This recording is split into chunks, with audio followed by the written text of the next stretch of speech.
BJP হলো এই মুহূর্তে বাংলায় অপ্রাসঙ্গিক আর ব্যর্থ কি সফল। যেদিন ভোটটা গণনা হবে সেদিন ওদের আমন্ত্রণ জানিয়ে রাখছি যে ভাঙড়ের দিকে যেন খেয়াল রাখে। সেদিন বুঝতে পারবে যে শওকত মোল্লা ব্যর্থ কি সফল। এটা আমি আজকে বলে দিলাম। ওদের বিরুদ্ধে বেশি কথা ব্যবহার করার সময় আমার নেই।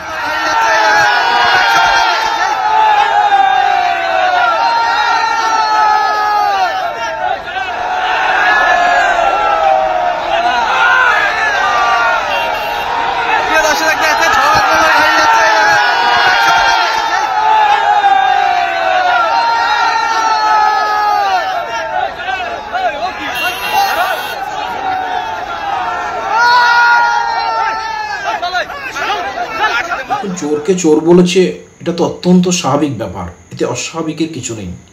ভাঙড়ের পর্যবেক্ষক হিসাবে শওকত মোল্লা চরম ব্যর্থ, তা বারে বারে প্রমাণিত। কারণ ভাঙড়ের জনতা শওকত মোল্লাকে অনেক আগেই রেড কার্ড দেখিয়ে দিয়েছে।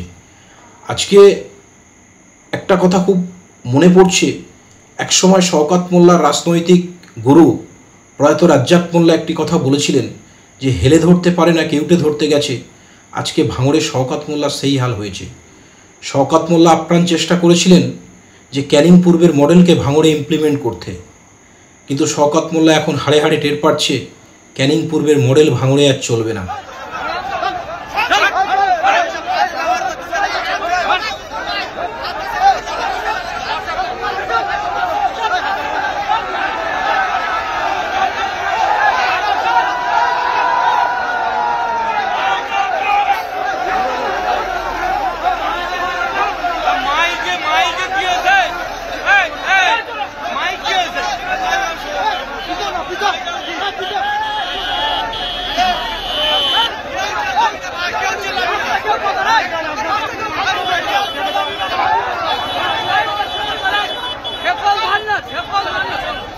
বিশ্ব নবী দিবস উপলক্ষে আব্বাস সিদ্দিকী ভাইজান প্রত্যেক বছরে এখানে নবী দিবসের জলসা করেন এবং ইতিপূর্বে অনেকবার শাসক দলের পক্ষ থেকে বাধা দেওয়া হয়েছে, করতে দেওয়া হয়নি, এরকম ঘটনা ঘটেছে। যার কারণে বিশেষ করে যারা তাঁর ভক্ত মুরিদ এবং বিশেষ করে ধর্মপ্রাণ মুসলিম ভাঙড়ের তারা কিন্তু ওনার এই কার্যকলাপের জন্য ওনার প্রতি খুব ক্ষুব্ধ এবং ইতিপূর্বে এই আব্বাস ভাইজানকে উনি আক্রমণ করেছিলেন বোদরাতে এবং প্রত্যেকবারই হেনস্থা করার উনি চেষ্টা করছেন।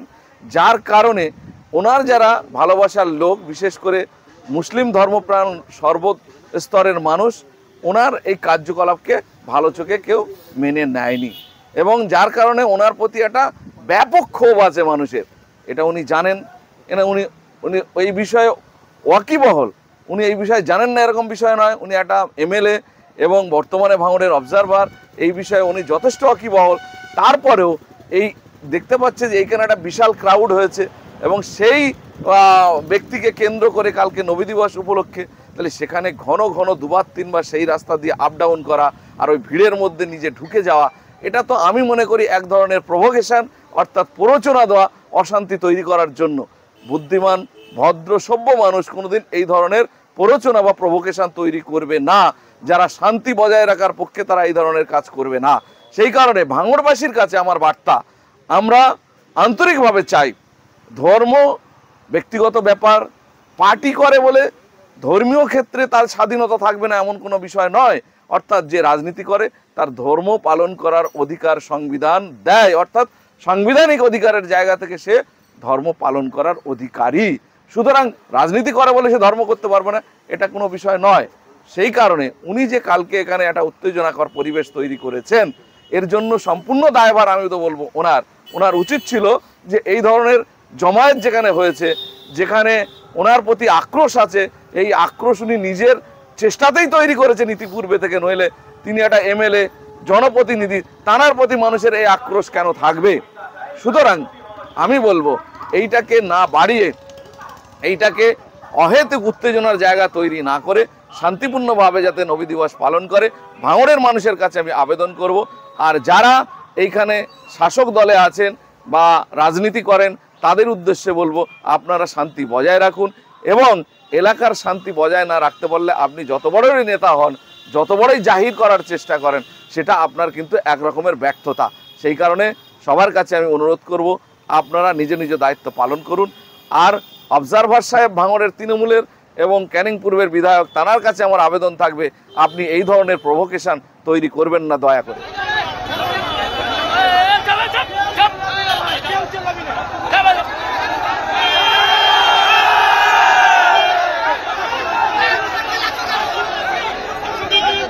Direction.